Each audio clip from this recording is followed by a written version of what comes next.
Hello, everyone, and welcome to this week's episode of The Best and Worst of Walt Disney World. I'm your host, Pete Werner, joined this week by my lovely producer, Mr. Craig Williams. Hello again.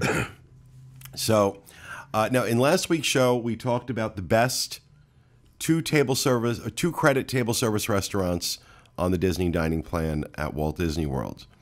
Now in this week's episode, we're going to talk about the worst two credit table service restaurants at Walt Disney World. That's a lot to say. Agree. And, for those who are not familiar, Disney dining plan, you add that to your Walt Disney World vacation. That means basically you have prepaid for all your dining. And they give you credits for, depending on the dining plan that you purchase, you get credits toward meals. So some restaurants will be, a quick service credit. Some restaurants will be a table service credit. But the best restaurants at Walt Disney World, quote unquote, require 2 table service credits in order to dine there. So we're kind of giving you our opinions on which ones we think are the best and the worst. Hence the name, the name of the show, Best and Worst. And I'll give the same caveat that I gave last week. These are our opinions. You may disagree with them. Neither of us are wrong. This is just our opinion. Do not make a decision based on what we say here. Use this as part of your research to make the best choice for you and your family. With that said, let's get right into it, Craig, shall we? We shall. Why don't you go ahead and start off with your number 5 worst? Okay, here's my caveat though. I haven't eaten at all of the 2 credits. So I think 5 and 4 aren't they're not worst. Like I'm not saying don't ever eat there. I'm just saying of the ones I have eaten at, these are my least recommended ones. Okay. And for that, my number 5 would be Artist Point. So I really enjoy the food here. They always seem to have bison on the menu, which I really enjoy. Buffalo. Their signature salmon dish that they have here is absolutely perfect every time. They have a mushroom soup on the menu that is out of this world. In the atmosphere, I actually enjoy. I know a lot of people say it's extremely dark in there, but it just goes along with my aesthetic. But I have had some not stellar dining experiences there that wouldn't quite be on the level of other ones. Food, I've never had a problem with. But the service, I've had, I think, 2 spotty meals there where, the meal starts to go over 3 hours when the people dining are clearly trying to push it along, get out there as quickly as possible. And so that's why I do recommend it for the food, but it's on the lower side of my recommendations. Well, number 5 for me is also Artist Point. And I put it at number 5 because it remains a popular restaurant. But however, in my experience, I've had far more bad meals there than I have had good. I've had far more bad experiences with service than I've had good. It is inconsistent. I'm not the only one that says that. I've heard it from a lot of other people as well, that, there are people who love Artist Point, go there all the time, not taking anything away from you. For me, it's a restaurant. It is what I consider a restaurant of last resort. And the last time that I was in a position where I had to do that was about 1.5 years ago.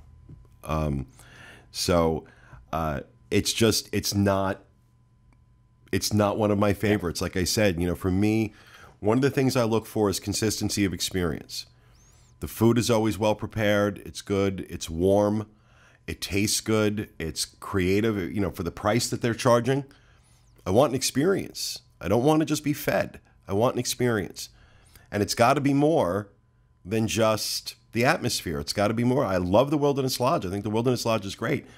I think the space Artist Point is in is beautiful. It is very dark. Bring a flashlight. You're not going to be able to see anything. But after you have the food, you understand why they don't want you to look. They don't want you to see it. I'm kidding. But for me, it's just, it's not horrendous to the point where it is my absolute worst, but there are far better places to eat if you're going to spend 2 table service credits on the dining plan for a meal. Yeah. So that's my number 5. What about your number 4? My number 4 is actually going to be the Yachtsman. And wow. I probably have eaten here more than any other place of the signature restaurants, and I think that's part of the issue with it. While the menu straightforward is, it's very consistent, and then it doesn't really change that often. It's usually always the same sides, usually always the same cuts of meat. The cuts are really great, and you know, if there's even the slightest thing wrong with it, they will fix you a new one. I just don't feel like it is the ultimate go-to steak place anymore at Walt Disney World. There's a lot of places to get a lot of good steaks, including over at Flying Fish, which is one of your favorites. The steak they have there is incredible. Obviously, Shula's over at the Swan and Dolphin, they always have phenomenal steaks. Walt Disney World is really starting to up their steak game. Even if it's just 1 or 2 different ones at some of the signature restaurants. But they are on par with everything at Yachtsman. And, you know, that's, again, I'm not recommending it. I will still eat there in the future with my family and friends as much as possible. But of the 2 table service ones I've done, that is my lowest on the recommendations. After this, it's ones that I would say avoid. Well, I mean, Yachtsman did not show up on my best list, but it's certainly not on my worst.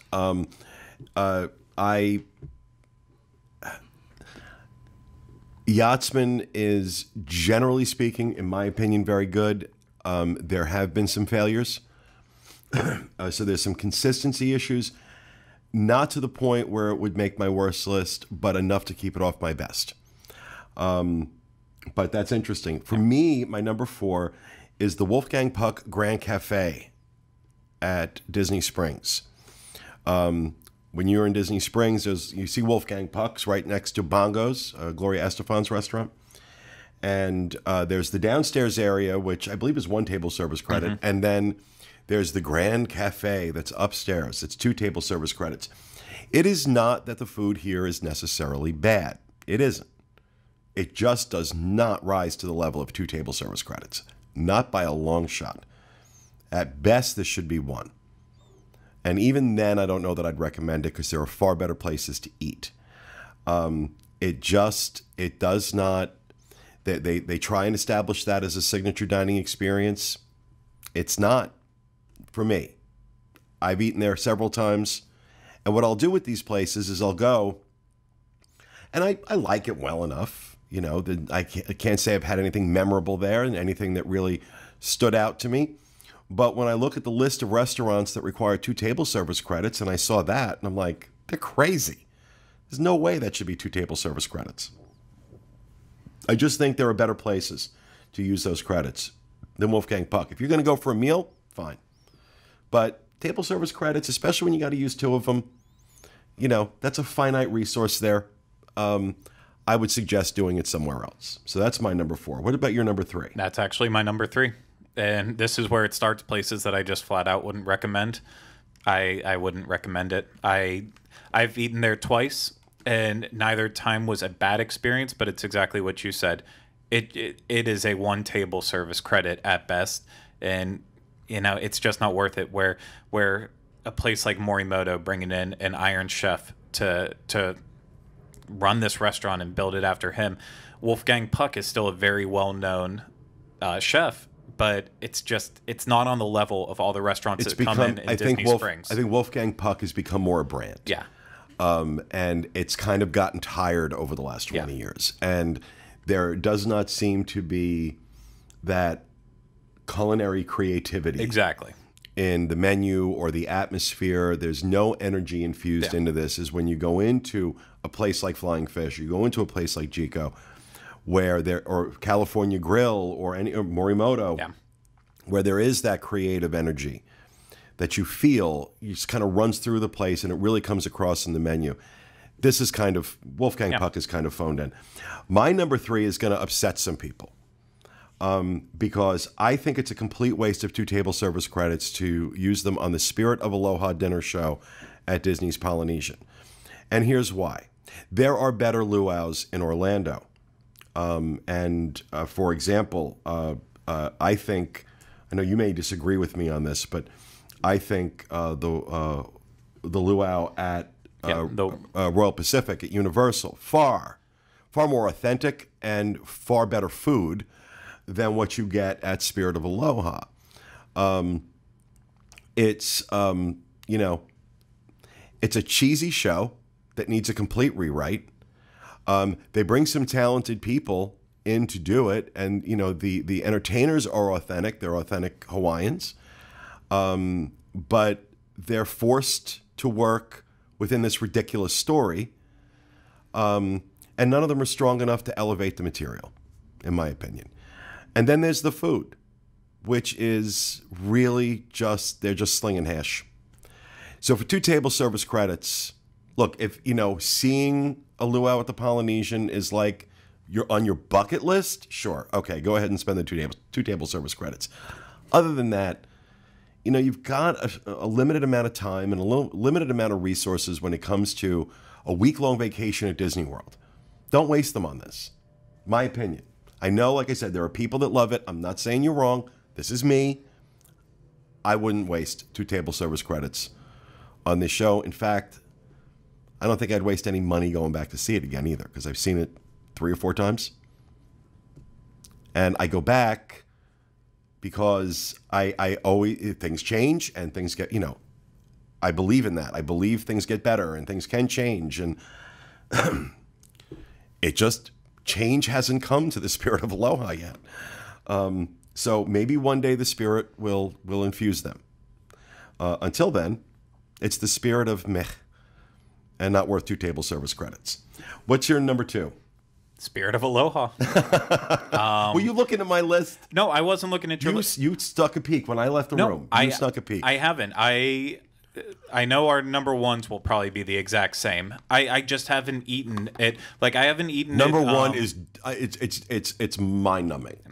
I haven't eaten at Cinderella's Royal Table, and so like that, I feel like just based on who I am and what I like, and I've looked at that menu many times, I feel like that would probably be on my list, but I've never eaten there, so I don't want to judge it. And that's the thing. There are ones here that I haven't gone to because I just don't think they line up with what I enjoy. But this is one that I thought I would enjoy, and I had a great experience. Like, overall, at Spirit of Aloha, my sister took me for my birthday years back, and so that was a special time. But then once that fades away and you look at what you had, the show is horrendous. It's amazing that Hoop-Dee-Doo can be the way it is, and then Spirit of Aloha is so bad. It is just so cringeworthy bad, even for Disney. It is bad. And that's saying something. That really is saying something. And the food could elevate things, and while I didn't hate the food there, they're serving superior food up in Ohana's, which it's like it's 1 table service credit. Yeah. Okay, if you want to have an experience at the Polynesian using the Disney dining plan, go to Ohana twice. Yeah, instead of spending 2 table service credits on this nonsense. And that's where I'm like, okay, well, if they could just transport the food down, that would bring up the whole experience more. Like Hoop-Dee-Doo for drinkers, it's all you can drink, which is okay, but it's still not going to fix that show. Yeah, it's just all the alcohol in the world doesn't make you a pretty girl. It's a flawed full experience where you can overlook the simplicity to the food at Hoop-Dee-Doo because of how great and entertaining the show is. But this is like 2 that are just. But at Hoop-Dee-Doo, the food's actually good. Yes, it is. It may not be gourmet, but that fried chicken and those ribs and that cornbread. Yeah. People talk about. You'll talk about that 5 years from now, and that's why it's my number 1. It knows how to balance everything out perfectly. Whereas this, it's just a mess. I haven't gone back since that one time. If they announced they were doing a new show for it, I would probably do it just so I could see the brand new show. Yeah. But it's all about waiting for the fire dancer to come out. Yeah. And that's only about 3 minutes, so it's like, okay. a 90-minute restaurant experience for 3 minutes of like pure entertainment. Yeah. And it's not great. All right. Well, my number two, the number two worst 2 table service credit experience at Walt Disney World, Mickey's Backyard Barbecue at Fort Wilderness. What are they thinking? 2 table service credits for this. The food is, and here's the thing. Again, Fort Wilderness. You got Trails End, and you've got Hoop-de-Doo. Somehow they managed to, between those 2 places, they managed to screw the food up when it gets to Mickey's Backyard Barbecue. I think it might be yesterday's ribs and corn. Makes no sense to me that is 2 table service credits. I've not yet had a good experience there. I find it disorganized. I find it just, There's so many better places to use those credits than this. I've never done it. I have had their food there once. It's 2 table service credits because it's busy. Yeah. That's it. That's the only reason. It's not because it's worth it. It's because there's enough of a demand for this experience that they jacked up the number of table service credits. It's the same thing they did at Le Cellier. Yeah, and I ate their food once, and that was with you. It was after a special thing for the D23 Destination D event. They took us over there and fed us, and the food wasn't great. And then on top of that, just it feels like you're in an open-air barn almost, essentially, an outdoor pavilion. It felt cheap. I've not gone to try it mostly because of that. I will make it there one day. But it's going to be one of those things where I'll send you guys when I'm really in the mood to punish you. Yeah, it'll be in the name of work. I'll send you to Mickey's Backyard Barbecue. What's your number one? Le Cellier. So okay, no, we do not have the same number one. Wow, Le Cellier's another. It's an ultimate example of 1 table service that got moved to 2 because of how busy it was, and even when it was 1. For a while, the standard was excellent. It was delicious. But again, there's better steaks on property than at Le Cellier. And it's... Not many. Not many. I gotta strongly disagree. And I'll tell you why it didn't make my best list. But I think the steaks are very good, and I think they're incredibly well prepared. I also think the atmosphere is beautiful. It's a good deal for 2 table service credits if you don't want to spend the money, because it is ridiculously overpriced. A steak that would go for $35 somewhere else goes for $65 at Le Cellier. So from a value for table service credit, you certainly get it at Le Cellier. The problem is, for me, the reason it didn't make my best list is there are some consistency issues, and I just think it's one of those experiences. It's the same thing with Cinderella's Royal Table. It was so hyped for so long that it's just kind of spent now. And it's a lot easier to get reservations there. But it's not, it certainly, I eat there fairly regularly, every few months, every 3-4 months. It's easy to get a reservation now for lunch. And I've had very, very good experiences. Like I said, I'm not using the dining plan. Yeah. I'm paying for it, and that check comes. I'm like, damn, that's expensive. And it really pushes the limit of what I think is I think it's overpriced, but I think California Grill is overpriced as well. Yeah. But California Grill, there's a lot more artistry. Oh yeah. In the food, the presentation, and the service. So. That's why Le Cellier didn't make either of my lists. I will tell you what my number one is. What is it? This, I can't wrap my head around this. I cannot wrap my head around the fact that Disney has the stones to charge 2 table service credits for pizza delivery at the resorts. If you want to have the worst pizza you will ever eat, and I'm sorry, if you think Disney pizza is good, if you think that room service delivery pizza is good, then I can't help you, because it's not. It's the worst pizza I've ever tasted. And now, granted, for that 2 table service credits, you will get a pizza meal for your family. I think it's of 4. But I cannot think of a worse way to spend 2 table service credits on the Disney dining plan than to order pizza in your room at the All-Star Sports. That to me is sad. And I think it is a complete waste. A quick service credit, maybe. But 2 table service credits for that? Unbelievable. I didn't realize we were counting that. Or that would have been my number 1 too. It's on the list. I know, I but it's pointed not, you to the list. It's not. You're not going to do your research before one of these shows. I can't help you I either. saw it, but it's now you have to go eat that pizza. I will not go eat that pizza. I will make you eat that pizza. Cannot make me eat that oh, pizza. yes, I can. I'll sit there and I'll force feed I it. changed my list. No, Changed my list. no, don't. Asterisks. Oh, no, Pete had a better idea. Let me hook onto that. No, this is why mine. we should have discussed these things first. No, I like this dynamic. You know how I like the dynamic where we don't compare notes. Okay. But yeah, 2 table service credits. When you can have dinner at Hoop-de-Doo, let alone Brown Derby, California Grill, Flying Fish, Chico, or pizza in your room at the All-Stars. What? I can't say that word. What? Insane. I agree. That, by far, is the biggest waste of 2 table service credits I can think of.